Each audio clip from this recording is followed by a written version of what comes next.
Hello, everyone. So we've got a bunch of stuff in the agenda today, so I want to go ahead and jump in. First off, on the roadmap review, so we've been talking for a while that we need more backend experience to do some of the heavier lifting on the notifications infrastructure.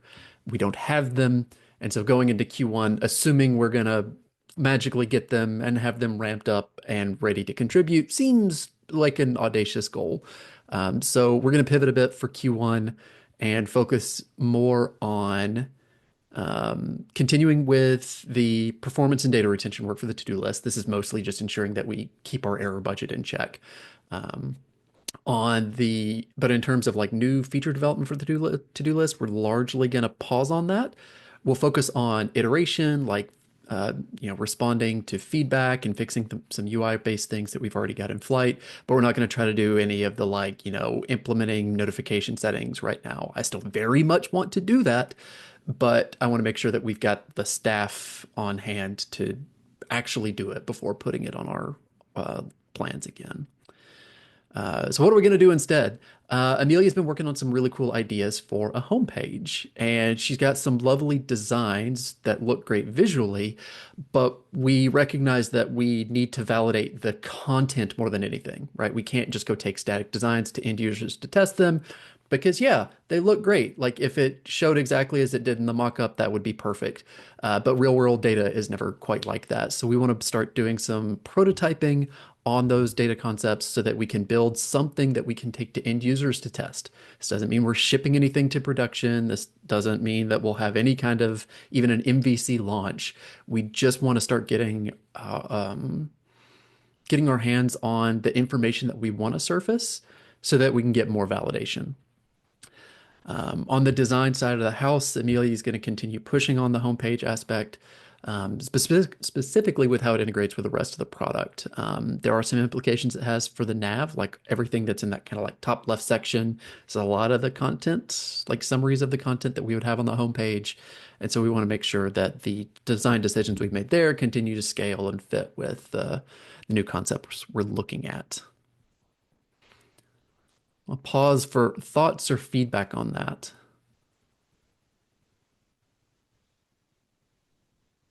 Is there a specific way you want the prototypes for the homepage, right? Like, is it something throwaway that's in the product, something throwaway that's outside the product, something that's really unpolished but tests this really small thing? Like how are I we mean, thinking?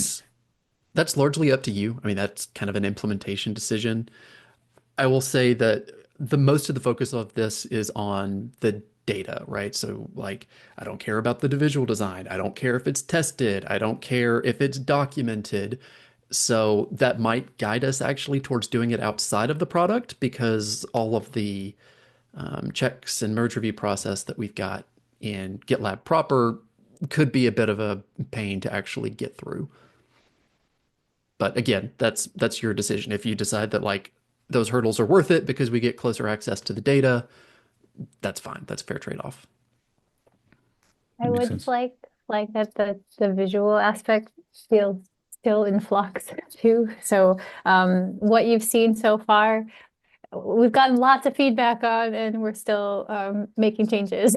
So I would expect the visual presentation that content might move around, the visual presentation of it will change, but I think it's really like stress testing the data. Like we have these different content blocks, but if we pull real data in, are they all going to be the same? Are they all going to show the same data? That's the kind of thing we need to find out, because if that's the case, then we can show different content or refine what content is showing up in those blocks. Because we want it to be actually useful for people and not just be 5 blocks of different versions of the same content.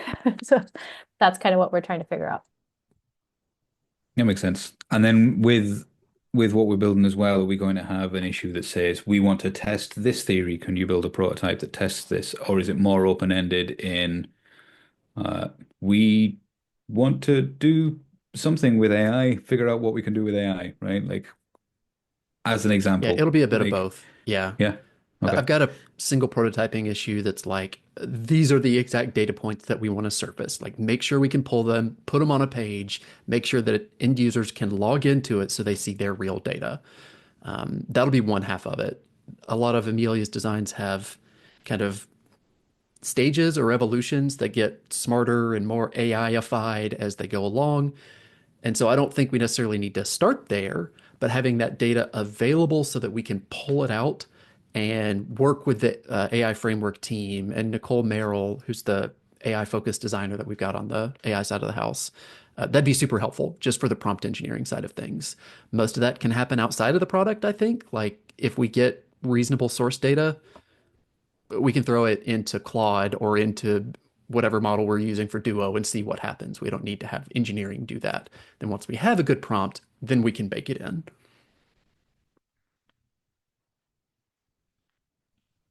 Okay.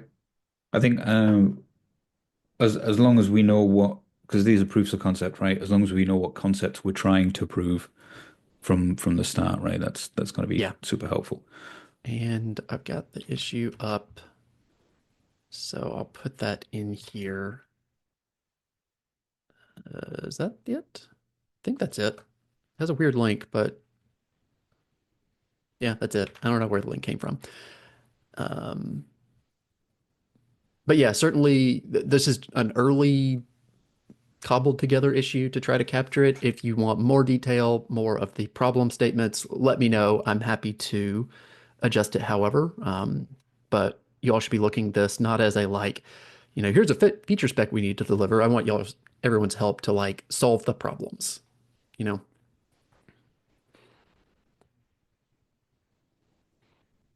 That makes sense to me. Does Cool. anyone else have an opinion? Speak now. And I should add a caveat that the last opinion and perspective I need to get on this is my direct manager. I'm speaking with him tomorrow. I expect he'll be fine with it. He knows that we've been struggling to get the engineering support that we needed. Um, but, in case this lights a fire to somehow magically get the backend engineers we need, I want to save the opportunity for that before I go update like direction pages and the roadmap and all that.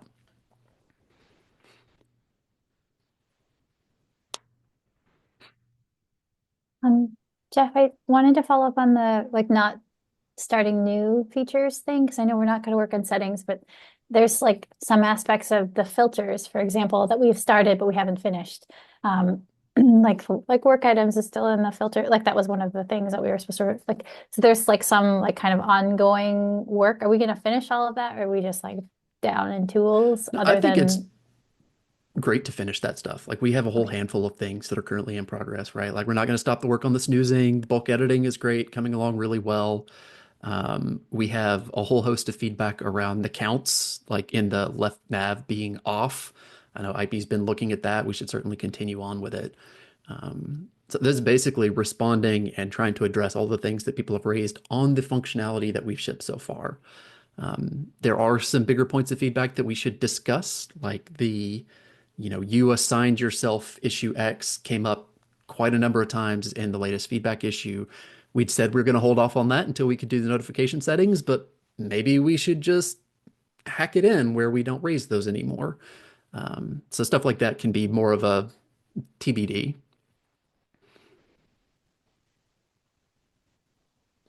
That feels also like a little bit guideliney, right? Like because we just deferred that decision, for example, to that team, right? Be like, if you decide, like maybe we have it as a UX guideline, usually you don't get a to-do that you manually done for yourself. I mean, sometimes it's a little bit of a hack where it's your picture and it says the build failed, right? I mean, that's not Hmm. something I cause directly, but like if you assign yourself to a thing, if you make yourself a reviewer, if you've done the thing would be, yeah.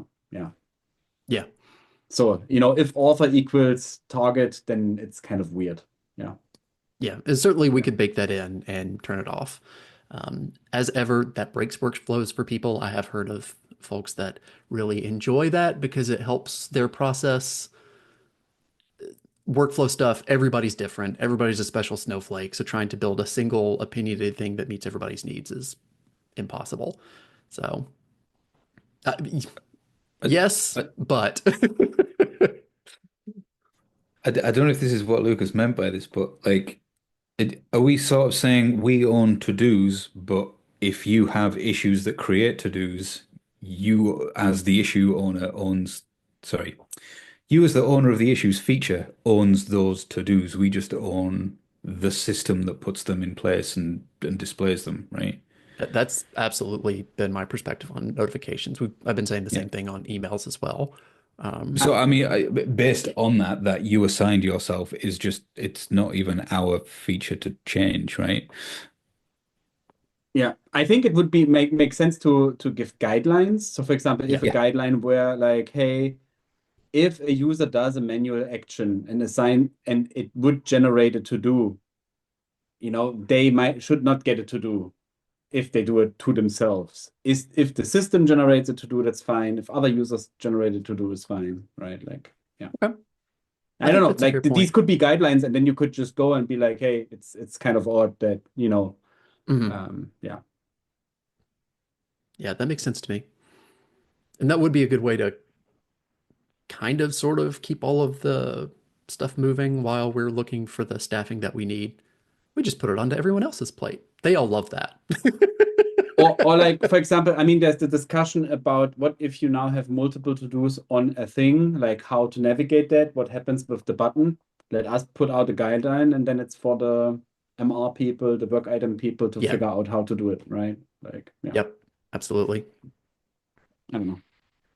Yeah. I do like that idea, regardless of where we draw the lines. There will be a Yeah, line somewhere. We can't own yeah. every single notification. Yeah, I do like that. All right. We still got lots of juicy stuff in the rest of the agenda. Any other thoughts before we move on? All right. If you want to talk about it with me further, please DM me. I'm happy to jump back on the phone and chat some more. Okay. Amelia.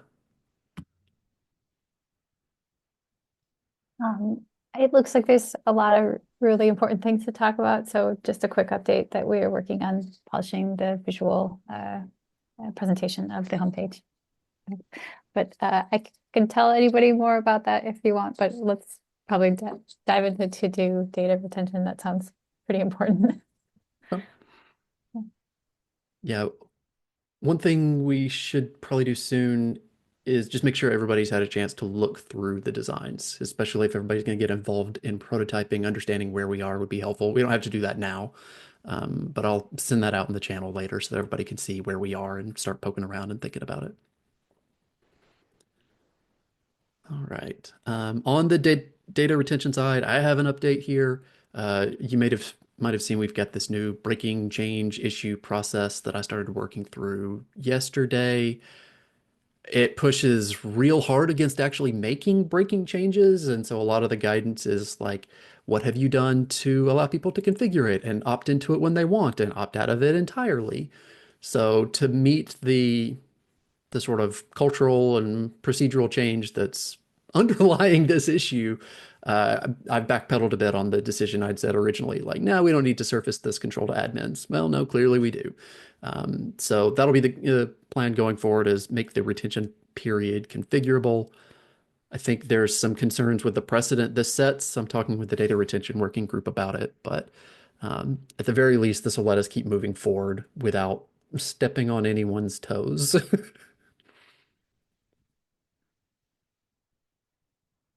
Paul, you had a thought about this? Skipping over you, IP. Yes. Did you want to object, IP?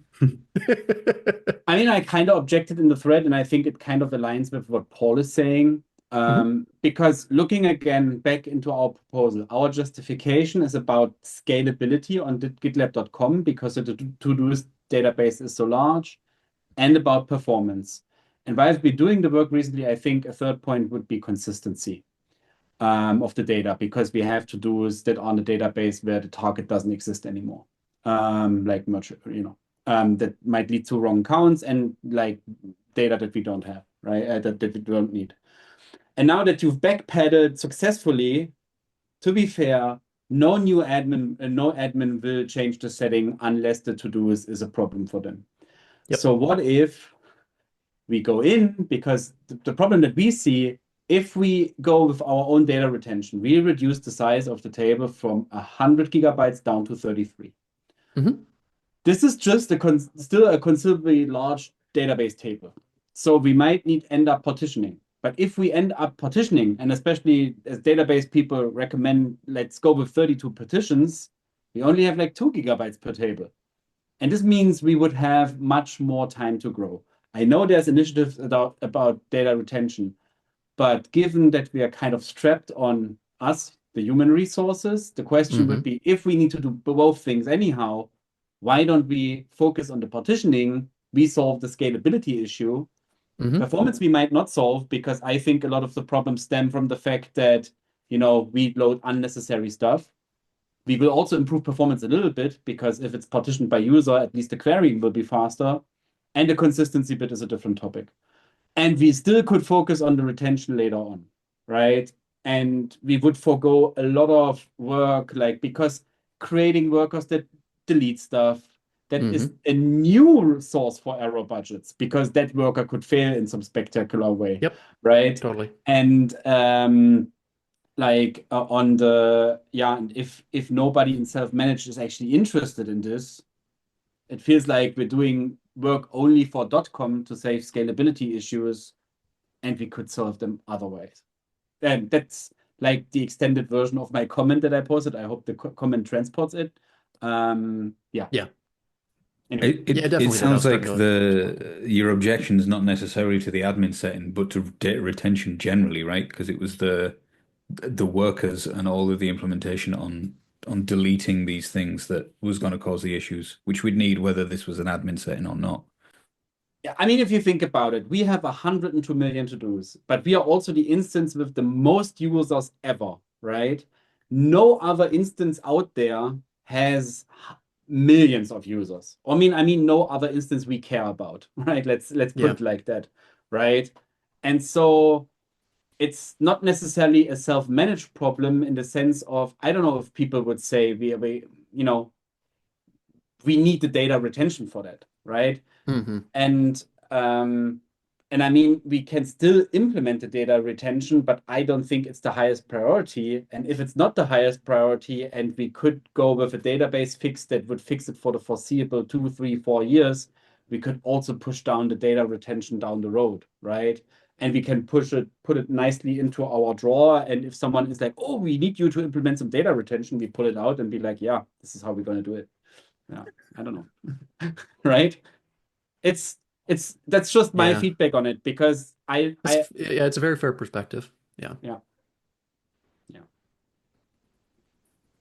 we don't need to discuss it out SIP. It's sorry for the long rant. No, this is good. I'm gonna actually take this back because I spoke with both Sam Wiskow and Mark Wood about this. Sam's over on the scalability and availability for .com side, and Mark Wood is running the working group. Um, this made sense to them at the time, but I'm going to revisit it based on the discussions that we're having, especially with the push we're having against like actually making breaking changes. Like deleting data is about as one way a door as you get. Like there is no undoing that. And if you allow yourself to undo it, have you actually done any meaningful work? Like, so Yeah, we can make it not actually deleted, but that doesn't solve the problem. It just makes it more complicated. exactly. Um, I just quickly on the sharding thing, Lucas, like, do you know if that's something that we can do reasonably in a reasonable time frame? I remember going through this in pipeline authoring, and Chigoj worked on it for months. I think we could do it in a reasonable time frame from the proposal that we've seen. It's probably going to take like multiple milestones, but the beauty of it would be that it's not considered a breaking change, and so we have no hurry to do it, right? Like it's also something, for example, where we could create a new database structure. 2 milestones later, we create a migration worker, and then 2 milestones later, we do the switch over, right? Like to be sure that everyone who has done the migrations is done, right? Or something like this. Like it would remove the pressure from the project. We probably would need to write up an implementation plan, but then just looking from that sharding bit, it's not that I think it's not to be confused with, hey, moving stuff to the other database or something, because splitting the table Hmm. is essentially, yeah, should not be a big problem. Like it has been done multiple times, right? That makes It's sense. it's exactly what we did with pipelines, right? For the same reason we kept old pipelines forever, and that got to be a problem much quicker than to-dos did. But um, yeah, What was the I mean, it resolution all, on pipelines? Do we have retention policies set there? no, unsure. yeah. No, I'm not sure at all, to be honest.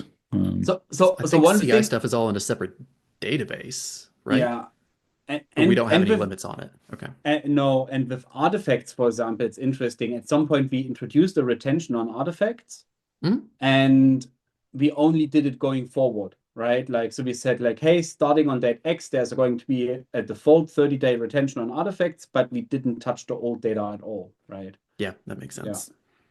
Yeah. I mean, it's something that we also could do for to-dos. We could say, hey, all to-dos that are created after May 1st are going to be deleted after a year, and here you can opt in to deleting your own to-dos, right? Like, I don't know, right? Yeah. Yeah. It doesn't make as much sense as with artifacts, but yeah. Okay. Well, yeah, this discussion. Oh my God, this discussion. I'm gonna talk with Sam and Mark again, and I'll circle back.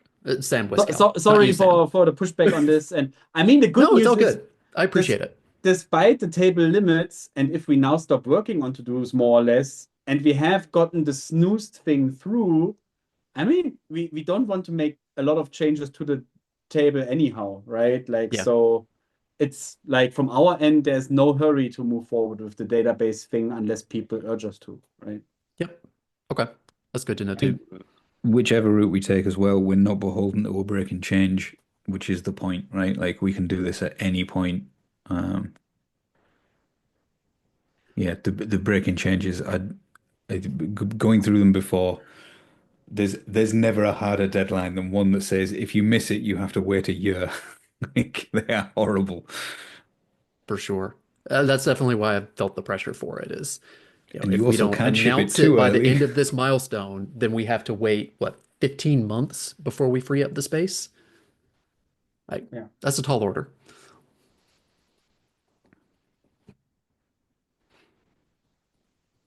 Okay. Want to move on? Yeah, we skipped over Paul a bit. Or do you feel your points were covered? Is there anything else you want to raise here? Yeah, no, more or less. I guess I'm kind of bothered that we're adding a new setting because it has Yeah. some development overhead, and it's one more setting that admins need to be aware of. Um, and then, yeah, I guess that I feel like we're solving a problem for ourselves, but this prevents us from efficiently dogfooding. So our customers Hmm. might end up in a situation where, yeah, they have challenges that we'll never encounter because we For have that sure. retention policies and they don't. But yeah, I Mm. think that we've covered everything basically. That's a good point. Cool. Thank you all. I'll follow up with all of this async later this week. Um, Paul, on the sort order stuff. Yes, so there was a lot of discussion around performances with regard to sorting snooze to-dos. I mean, previously snooze to-dos before other to-dos in the pending tab. The outcome of that discussion is that we need to create a new index, which we can do despite the big tables limitation. So I have an MR that does just that, and it's now in review. In the meantime, I got the actual sort order query merged behind the feature flag, so we can start experimenting ourselves in production. I've enabled that feature flag for all of us. But yeah, just be aware that at the moment that query is super inefficient, and we need to have the index in place um, before enabling that feature flag for everyone. I mean, globally in production. Um, and on another matter, I was not working that much on the custom snooze model anymore. But yeah, I just picked this back up and it's now in review. So yeah, it should land sometime soon. Very cool. Thank you. Thank you. I appreciate that.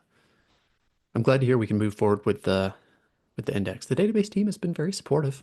Like they haven't been, you know, drawing a line in the sand and saying you cannot cross. They've been trying to help, and I do appreciate that.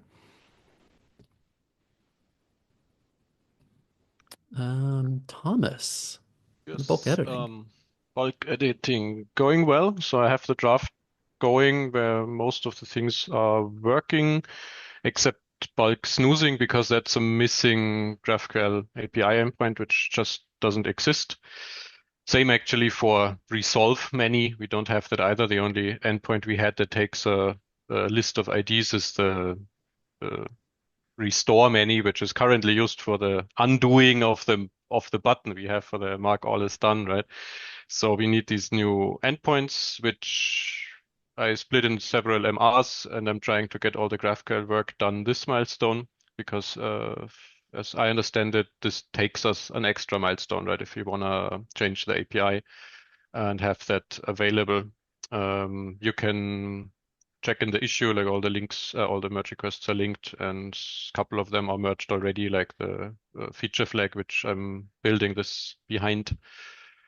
And I see Lucas has a comment. Yeah, we can discuss it in the MRs, but I found out yesterday you can also just repeat in a mutation. You can repeat the same mutation multiple times. Like, so you could send one thing that has 20 mutations in it. I've done it yesterday to delete 50 things at a time, right? Like, Interesting. so we can maybe discuss it. And I don't know if it works with Apollo or not, right? Like if you do it like that. Oh, interesting. No, I get you. Yeah. Um, okay, I can ping you on the one merge request where I already started some refactoring to make the restore many into kind of a base class and make it reusable. Okay, cool. But to answer Jeff's question, I think it will not be 79 because Mhm. of the GraphQL work. Um, but with that one extra milestone, I think we are pretty safe because the UI stuff is mostly there in the draft already. I'm just taking it out one by one to make it clear merge requests that are Makes feature sense. tested and so on. But yeah. Do Awesome. we still expect the GraphQL endpoint to land in 17.9? Because if not, then it means 17.11 for the whole thing, right? We still have 1.5 weeks, right? It I mean, depends how technically, you I think count your weeks. It's Thursday, so a We week and a still have day. a full week, right? Then I Yeah. think so, because I'm working already on the merge request for snooze, unsnooze. So depending on Yeah. Lucas's feedback, I can proceed with that or slightly change course. But I think it's doable. Like it's already Okay. work in progress. yeah, I think this is one of the 5 weeks, right? So I think the Yeah. release won't be cut until like mid-February. Oh, that's a good point. Yeah, we've got another, Yeah, after this week, we've got another week of working, but there's still a week after that to get it merged if it's not quite there, exactly. right? Yeah, that's Right, great. exactly. So some reviews can be pending basically next Friday. That's great. Okay. Yeah, exactly. Awesome. Well, thank you for that, Thomas. I'll be excited to get that in. It hurts me every time somebody clicks that button and says, "Oh no, I clicked that button." So the feature flag is live already. It doesn't do much. The only thing it does is it hides that button already because that won't be needed. Nice. So if you want in panic mode, you can enable it and the button is gone on production. It's awesome. All right. I know we're at time.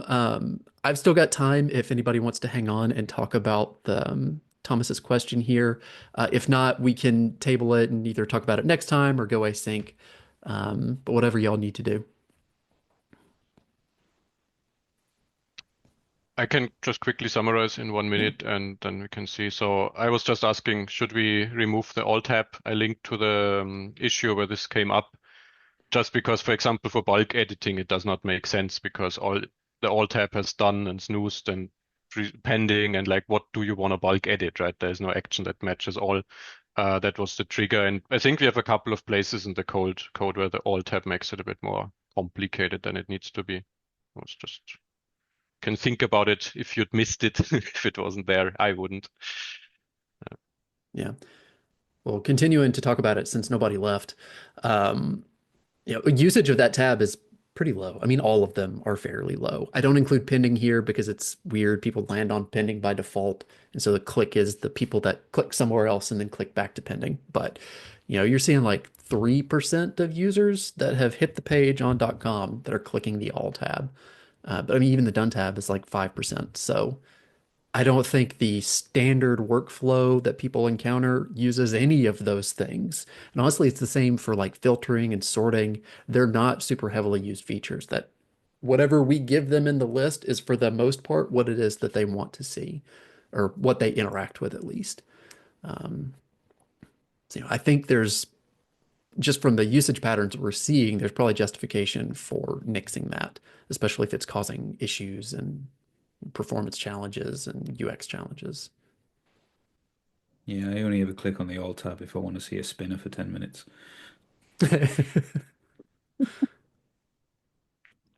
Visually it's becoming messier and messier because we have Mhm. like some done, some snooze, and now we won't have bulk editing because it doesn't make sense. So like it's becoming messier and it's like harder and harder to kind of bring any of those features and improvements into the tab.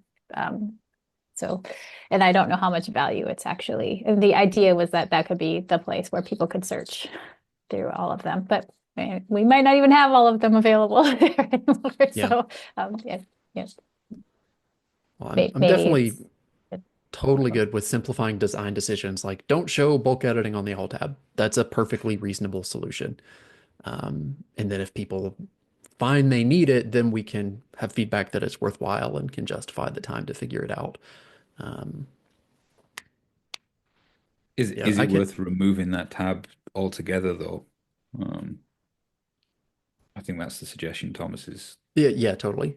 getting at, right? Like just Yeah, I get mean, rid we of the don't see tab. a ton of usage for it, so I think it would be fine. I mean, 3% of visitors is pretty minuscule. Just, And this is just feed, 3% of an already small portion of the overall GitLab user base. just feature flag it away and see if someone leaves feedback on it. That's just what I was thinking as well. Same, yeah. Like if someone dearly misses it, they have a leave feedback link right next to it, and I Yep. think it's yeah cool. Then I'll take that as an action item and do that in the next break of bulk editing. I'll make sure we got an issue for it as well so that we have like a paper trail. Awesome, thanks. Yeah, cool. Anything else y'all wanted to hit on today? I think that was everything on the list. just flagging again. I'm away from next Wednesday for like a week. So if there are reviews that you want to get in, hit me up this week, early next week. Cool. Awesome. Well, thank you all so much. I hope you have a great afternoon. I'll see you later. Bye.